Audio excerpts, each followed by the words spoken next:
नहीं श्रीनिवास भार्गवी की कुंडली लेकर कब आएगा, कब उसके विवाह की तिथि निकालेगा वो।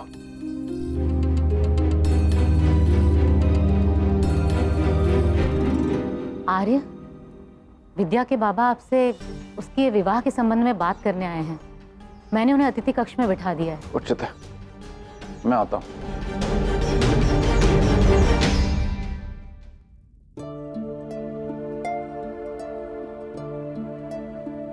ये भार्गवी क्या कर रही है?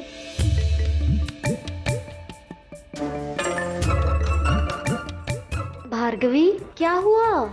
इतनी दुखी क्यों हो तुम? तो और क्या होंगी? बात बाबा के क्रोध से शुरू हुई थी और अब मैं ये जानने के लिए बेचैन हूँ कि श्रीनिवास मेरे विवाह की कौन सी तिथि निकालेगा। ये तो उत्सुकता है ना, आँख खुलता नहीं। ताने मत मारो, आकुल ही हूँ मैं।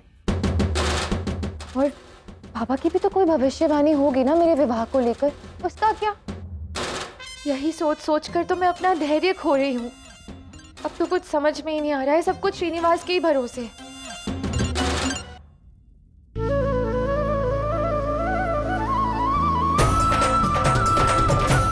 श्रीनिवास आ गया।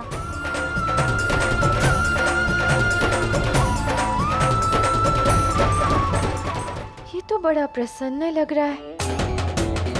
ये बताओ, मेरी कुंडली पड़ी,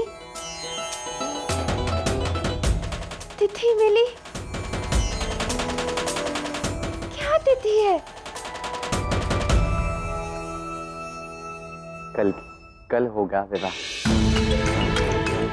कल?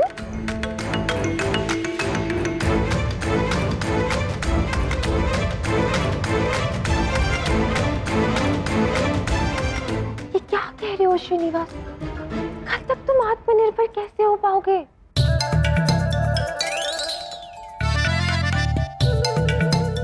आप उसकी चिंता न करें, हम उसकी व्यवस्था कर देंगे। ऋषि भृगु, प्रणाम। आ गए तुम?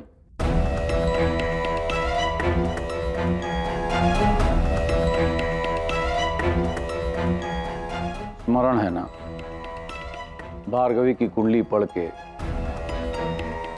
उसके विवाह की तिथि निश्चित करके आए हो तो ही यहां रुक सकते हो, नहीं तो इसी क्षण तुम्हें वेंकटगिरी छोड़ के जाना होगा।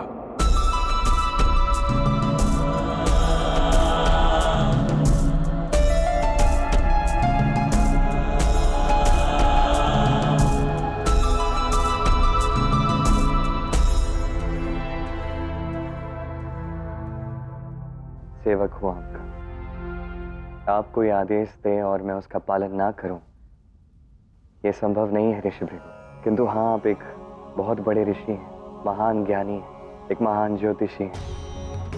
आप ही के समक्ष आप ही के पुत्री के विवाह की तिथि बताने जा रहा हूं। इतना बड़ा कार्य मैं बिना आपके आशीर्वाद के नहीं कर सकता। ठीक है, अब दिखाओ मुझे। क्या सत्य में कल ही विवाह होगा मेरा? तो ऋषिवर, आपके अनुसार भार्गवी के कुंडली के गृह और राजकुमारी पद्मावती के कुंडली के गृह दोनों समान। ये सत्य है ऋषि भृगु, बस ग्रहों के दिशा में थोड़ा सा परिवर्तन। एक उत्तरायण नक्षत्र में है तो दूसरा दक्षिणायन नक्षत्र में। अब इस प्रकार से यदि देखा जाए तो ठीक ऐसा ही एक संयोग राजकुमारी पद्मावती के स्वयंवर के 6 माह पश्चात कार्तिक माह में आएगा। ये क्या कह रहा है श्रीनिवास? अभी तो इसने मुझसे कहा कि कल का ही मुहूर्त है। किंतु ये कैसे संभव है? ऐसा मैं नहीं कह रहा ऋषि भृगु, भार्गवी की कुंडली कह रही है। देखिए, राजकुमारी पद्मावती का विवाह होगा वैशाख माह में। ठीक 6 महीने बाद कार्तिक माह आएगा, जहां भार्गवी की कुंडली के सारे ग्रह तारे अपनी गणना से एक ऐसी स्थिति बना देंगे जो भार्गवी के विवाह के लिए सबसे अधिक शुभ संयोग होगा। तो मैं इस निष्कर्ष पे पहुंचा हूं कि आने वाले कार्तिक माह के शुक्ल पक्ष की 10वीं तिथि ये होगी भार्गवी के विवाह की तिथि।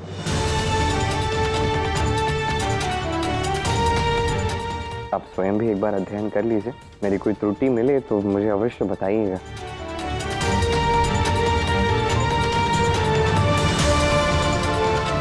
मैंने कभी इस दृष्टि से गणना ही नहीं की।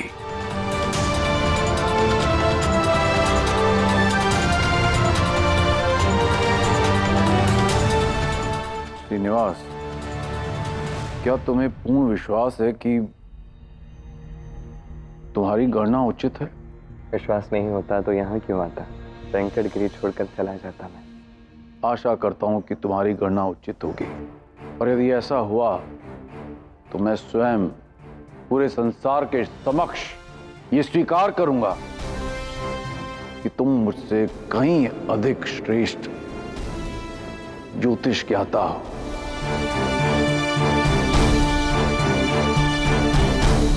और यदि तुम्हारी गणना असत्य हुई तो तुम्हें उसी क्षण वेंकटगिरी छोड़ के जाना होगा।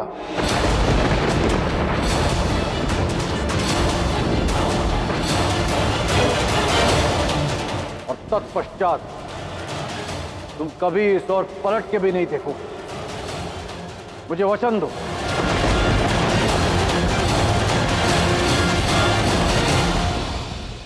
ठीक, स्वीकार। मैं कभी भी पलट कर नहीं देखूंगा। और वैसे भी समय से बड़ी क्या कसौटी हो सकती है ऋषि भाई? अब समय ही बताएगा कि मेरी गणना में कोई भूल हुई थी या नहीं। किंतु तब तक मैं भी आपसे एक वचन चाहता हूँ ऋषि भृगु। बोलो। कि यदि मैंने जो गणना की है सत्य हो जाती है तो उसके पश्चात आप कभी भी मुझे वेंकटगिरी छोड़कर जाने के लिए नहीं कहेंगे। इस घर को छोड़कर जाने के लिए नहीं कहेंगे। तब तक भी नहीं कहेंगे जब तक मेरी तिथि उचित है या नहीं ये सिद्ध नहीं हो जाता।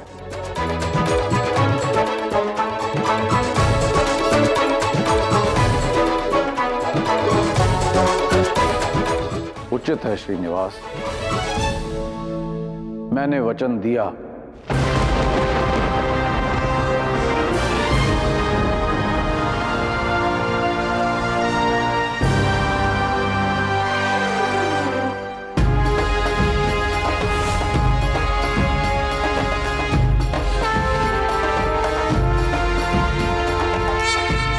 राजकुमारी पद्मावती के स्वयंवर के लिए सभी राजकुमार पधार रहे हैं।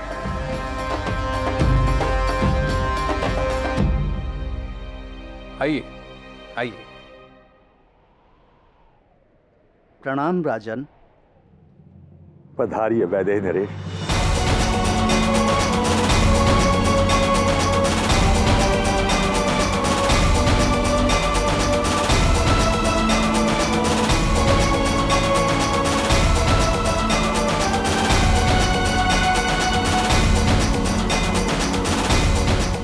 ऋषि भृगु पधार रहे हैं।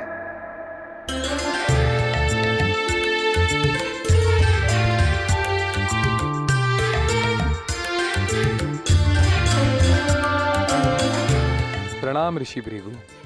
आइए।